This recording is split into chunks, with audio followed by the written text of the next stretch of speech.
അസ്സലാമു അലൈക്കും വറഹ്മത്തുള്ളാഹി തആല വബറകാതുഹു. ഇന്ന് നമ്മൾ ചർച്ച ചെയ്യാൻ പോകുന്നത് 4-ാം ക്ലാസ്സിൻ്റെ അഖ്ലാഖ് എന്ന വിഷയത്തിൽ മുൻ വർഷങ്ങളിലെ വാർഷിക പരീക്ഷയ്ക്ക് വന്ന ചോദ്യപേപ്പറാണ്. ഒന്നാമത്തെ പ്രവർത്തനം നോക്കാം. വിട്ടത് ചേർക്കാം. അപ്പോൾ താഴെ സബഉൽ മൂബിഖാത്ത് 7 വൻ ദോഷങ്ങളിൽ പെട്ട കാര്യങ്ങളാണ് കൊടുത്തത്. അതിൽ 7 എണ്ണത്തിൽ 2 എണ്ണം മാത്രമേ അവിടെ നൽകിയിട്ടുള്ളൂ. ബാക്കിയുള്ളത് നമ്മൾ എഴുതാനാണ് പറയുന്നത്. അപ്പോൾ ഒന്നാമത്തത് അല്ലാഹുവിനോട് പങ്ക് ചേർക്കുക. രണ്ടാമത്തത് ഏതാണ്? സിഹർ അഥവാ മാരണം ചെയ്യുക. അതവിടെ എഴുതി കൊടുക്കുക. മൂന്നാമത്തത് അല്ലാഹു കൊല്ലൽ ഹറാമാക്കിയ ശരീരത്തെ ഹക്ക് കൂടാതെ കൊല്ലുക. ഇനി നാലാമത്തത് അവിടെ കൊടുത്തിട്ടുണ്ട്, പലിശ തിന്നുക. അഞ്ചാമത്തത് അനാഥകളുടെ ധനം ഭക്ഷിക്കുക. 6 ഘോര സമരത്തിൽ നിന്ന് പിന്നോട്ട് ഓടുക. 7 സജ്ജനങ്ങളായ സത്യവിശ്വാസികളെ വ്യഭിചാരാരോപണം നടത്തുക. അപ്പോൾ ഇത്ര കാര്യങ്ങളാണ് അവിടെ എഴുതി കൊടുക്കാനുള്ളത്. ഇനി രണ്ടാമത്തെ പ്രവർത്തനം നോക്കാം. ശരിക്ക് ശരി നൽകാം. താഴെ 7ഓളം ചോദ്യങ്ങളാണ് നൽകിയിട്ടുള്ളത്. ഓരോന്നിനും 2 ഉത്തരങ്ങൾ നൽകിയിട്ടുണ്ട്. അപ്പോൾ ശരിയായ ഉത്തരം ഏതാണെന്ന് കണ്ടെത്തി അതിന് നേരെ ശരി അടയാളപ്പെടുത്തുക. ഒന്നാമത്തെ ചോദ്യം, കിബിറുള്ളവരെ എല്ലാവരും ഇഷ്ടപ്പെടും, വെറുക്കും. ഏതാണ്? വെറുക്കും എന്നുള്ളതാണ് ശരി. അതിന് നേരെ ശരി അടയാളപ്പെടുത്തുക. രണ്ടാമത്തെ ചോദ്യം, വിനയമുള്ളവരെ എല്ലാവരും അകറ്റി നിർത്തും, ഇഷ്ടപ്പെടും. ഇഷ്ടപ്പെടും എന്നുള്ളതാണ്. അതിന് നേരെ ശരി അടയാളപ്പെടുത്തുക. മൂന്നാമത്തത്, മൂസാ നബി അലൈഹിസ്സലാമിൻ്റെ ജനതയിൽ അതിസമ്പന്നനായിരുന്നു ഫിർഔൻ, ഖാറൂൻ. ഖാറൂൻ എന്നുള്ളതാണ് ശരി. അതിന് നേരെ ശരി അടയാളപ്പെടുത്തുക. നാലാമത്തത്, എല്ലാവരും നന്നാവണം എന്നാണ് മനുഷ്യർ ചിന്തിക്കുക, നല്ലവർ ചിന്തിക്കുക. നല്ലവർ ചിന്തിക്കുക എന്നുള്ളതാണ് ശരി. അതിന് നേരെ ശരി അടയാളപ്പെടുത്തുക.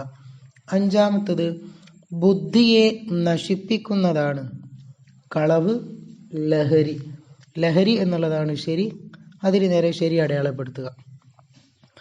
ഇനി ആറാമത്തത്, അൽ ഹംറു മിഫ്താഹു കുല്ലി ഗൈബിൻ കുല്ലി ഷെരീൻ. കുല്ലി ഷെരീൻ എന്നുള്ളതിന് നേരെ ശരി അടയാളപ്പെടുത്തുക. അതാണ് ശരി. ഏഴാമത്തത്, ധൂർത്ത് പോലെ ഒഴിവാക്കേണ്ട സ്വഭാവമാണ് മിതത്വം, പിശുക്ക്. പിശുക്ക് എന്നുള്ളതിന് നേരെ ശരി അടയാളപ്പെടുത്തുക. ഇനി മൂന്നാമത്തെ പ്രവർത്തനം 2 എണ്ണം വീതം എഴുതാം എന്നുള്ളതാണ്. ഒന്നാമത്തെ ചോദ്യം, അഹങ്കാരത്തിൻ്റെ ലക്ഷണങ്ങൾ ഏതെല്ലാമാണ്? അഹങ്കാരത്തിൻ്റെ ലക്ഷണങ്ങൾ നമുക്ക് ഇവിടെ നിന്ന് മനസ്സിലാക്കാം. ഓരോന്നോരോന്നായി നോക്കുക. 2 എണ്ണം മാത്രം അവിടെ എഴുതുക. ഏതൊക്കെയാണ്? വലിയവനാണെന്ന് നടിച്ച് ഗമയിൽ നടക്കുക, മറ്റുള്ളവരെ നിസ്സാരമായി കാണുക, ജനങ്ങളിൽ നിന്ന് മുഖം തിരിച്ചു കളയുക, പൊങ്ങച്ചം പറയുക. ഇങ്ങനെയുള്ള കാര്യങ്ങളാണ്. ഈ കാര്യങ്ങളൊക്കെയാണ് അഹങ്കാരത്തിൻ്റെ ലക്ഷണങ്ങൾ. അപ്പോൾ ഏതെങ്കിലും 2 എണ്ണം മാത്രം അവിടെ എടുത്ത് എഴുതി കൊടുക്കുക. രണ്ടാമത്തെ ചോദ്യം, അക്രമത്തിൽപ്പെട്ട കാര്യങ്ങൾ ഏതെല്ലാമാണ്? മനുഷ്യരെ ശാരീരിക ഉപദ്രവം ചെയ്യുക, അവരുടെ ധനത്തിൽ കൈകടത്തുക, അവരുടെ അഭിമാനം തകർക്കുക. അപ്പോൾ ഏതെങ്കിലും 2 എണ്ണം മാത്രം അവിടെ എഴുതി കൊടുക്കുക. ഇനി മൂന്നാമത്തെ ചോദ്യം, നാം മിതത്വം പാലിക്കേണ്ട കാര്യങ്ങൾ ഏതിലെല്ലാമാണ്? ഭക്ഷണം, വസ്ത്രം, കരണ്ട്, വീട്ടുപകരണങ്ങൾ. ഈ കാര്യങ്ങളിലൊക്കെയാണ് നാം മിതത്വം പാലിക്കേണ്ടത്. അപ്പോൾ ഏതെങ്കിലും 2 എണ്ണം മാത്രം അവിടെ എഴുതി കൊടുക്കുക. ഇനി നാലാമത്തെ പ്രവർത്തനം പൂർത്തിയാക്കാം എന്നുള്ളതാണ്. അപ്പം ആദ്യത്തെ നോക്കാം. ലാ യദ്ഖുലുൽ ജന്നത അഹദും ഫീ ഖൽബിഹി മിസ്ഖാലു ഹബ്ബത്തിൻ മിൻ ഹർദലിൻ മിൻ കിബിരിൻ. അപ്പോൾ ഹർദലിൻ മിൻ കിബരിൻ എന്നുള്ളതാണ് അവിടെ എഴുതാനുള്ളത്. ഇനി രണ്ടാമത്തേത് നോക്കാം. ഇയ്യാകും വൽ ഹസദ ഫഇന്നൽ ഹസദ യഅ്കുലുൽ ഹസനാതി കമാ തഅ്കുലുൻ നാറുൽ ഹതബ്. തഅ്കുലുൻ നാറുൽ ഹതബ് എന്നുള്ളതാണ് അവിടെ എഴുതാനുള്ളത്. മൂന്നാമത്തെ ചോദ്യം, മനസ്സിലുള്ള ദുഷിച്ച ചിന്ത മനസ്സിനെ മലീമസമാക്കും, ശരീരത്തെ തളർത്തും. അപ്പോൾ അവിടെ തളർത്തും എന്നുള്ളത് എഴുതി കൊടുക്കുക. നാലാമത്തത്, മദ്യപാനിയുടെ ഇഹലോകത്തെ ശർഈയായ ശിക്ഷ 40 അടിയാണ്. ഇനി അടുത്തത് അഞ്ചാമത്തത്, തീനത്തുൽ ഖബാൽ, നരകവാസികളുടെ ശരീരത്തിൽ നിന്ന് വെന്തൊഴുകുന്ന ദുർജലമാണ്.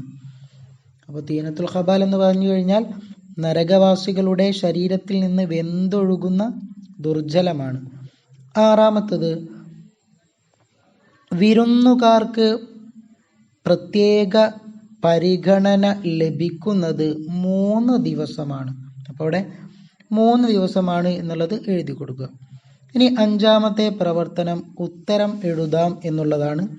ഒന്നാമത്തെ ചോദ്യം, ജീവനുള്ള മൃതദേഹങ്ങൾ ആണെന്ന് ഹുദൈഫത്ത് റളിയല്ലാഹു അൻഹു പറഞ്ഞത് ആരെ സംബന്ധിച്ചാണ്?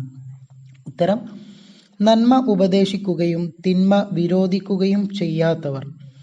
അപ്പോൾ നന്മ ഉപദേശിക്കുകയും തിന്മ വിരോധിക്കുകയും ചെയ്യാത്തവർ ജീവനുള്ള മൃതദേഹങ്ങളെ പോലെയാണെന്ന് ആര് പറഞ്ഞിട്ടുണ്ട്? മൃതദേഹങ്ങളാണെന്ന് ഹുദൈഫ റളിയല്ലാഹു അൻഹു പറഞ്ഞിട്ടുണ്ട്. രണ്ടാമത്തത്, നരകത്തിലെ തീക്കണലാണോ നിങ്ങൾ കയ്യിൽ അണിയുന്നത്? ഇത് ആരെക്കുറിച്ചാണ് നബി സല്ലല്ലാഹു അലൈഹി വസല്ലമ പറഞ്ഞത്? ഉത്തരം, കയ്യിൽ സ്വർണ്ണ മോതിരം അണിഞ്ഞ ഒരാളോട്. മൂന്നാമത്തെ ചോദ്യം, മുറിവുള്ള വിരലിൻ്റെ പ്രയാസത്തിൽ ശരീരം പങ്കുകൊള്ളുന്നത് എങ്ങനെയാണ്? രാത്രി ഉറക്കം വരില്ല. പിന്നെ അതുപോലെ തന്നെ നമ്മൾ പനിയൊക്കെ പിടിക്കുമെന്നൊക്കെ പറഞ്ഞിട്ടുണ്ട്. അപ്പോൾ ഇവിടെ രാത്രി ഉറക്കം വരില്ല എന്ന് എഴുതി കൊടുക്കുക. നാലാമത്തെ ചോദ്യം, ചെറു സംഘം ആർക്കാണ് സലാം പറയേണ്ടത്? ഉത്തരം, വലിയ സംഘത്തോട്.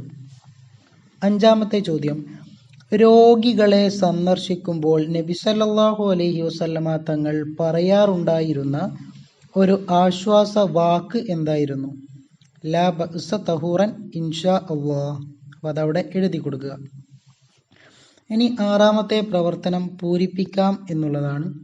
ഒന്നാമത്തെ ചോദ്യം, ഉമ്മയുടെ കാൽ കീഴിലുള്ള ഡാഷ് നമുക്ക് കിട്ടണമെങ്കിൽ ഡാഷ് ഇഷ്ടം സമ്പാദിക്കണം. അപ്പോൾ അവിടെ സ്വർഗം എന്നുള്ളതും ഉമ്മയുടെ എന്നുള്ളതുമാണ് എഴുതി കൊടുക്കാനുള്ളത്. അപ്പോൾ അത് പൂരിപ്പിച്ചെഴുതുമ്പോൾ ഉമ്മയുടെ കാൽ കീഴിലുള്ള സ്വർഗം നമുക്ക് കിട്ടണമെങ്കിൽ ഉമ്മയുടെ ഇഷ്ടം സമ്പാദിക്കണം.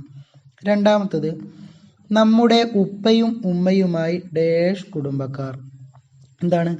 രക്തബന്ധമുള്ളവരാണ് എന്നാണ് അവിടെ എഴുതാനുള്ളത്.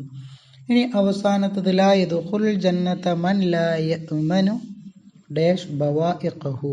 അപ്പോൾ അവിടെ ജാറുഹു എന്നുള്ളതാണ് എഴുതാനുള്ളത്. ദുആ വസിയത്തോടെ നിർത്തുന്നു. വആഖിറു ദഅവാന അനിൽ ഹംദുലില്ലാഹി റബ്ബിൽ ആലമീൻ. അസ്സലാമു അലൈക്കും വറഹ്മത്തുള്ളാഹി തആല വബറകാതുഹു.